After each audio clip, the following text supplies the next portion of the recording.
Siky, záhradné domčeky v harmonii s prírodou a dneska to máme tému, ako sú naše chatky zabezpečené proti vetru a proti takémuto zhoršenému počasiu.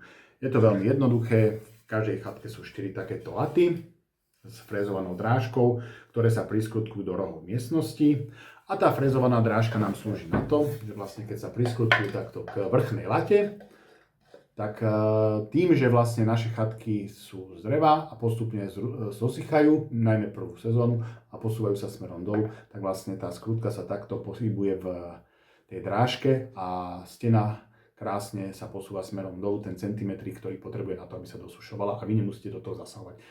Takže, a pokiaľ príde vietor, tak samozrejme tá skrutka to podrží a nenadvihne vám strechu. Je to veľmi jednoduché a veľmi účelné.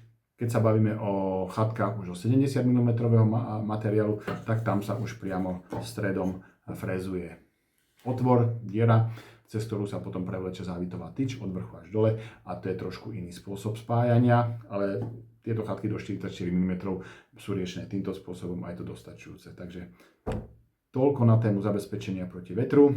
Samozrejme má to svoje dimenzie, ale veľmi výrazne to zlepšuje bezpečnosť vašich stavieb. Prajem vám pekný deň a vidíme sa pri ďalšom videu.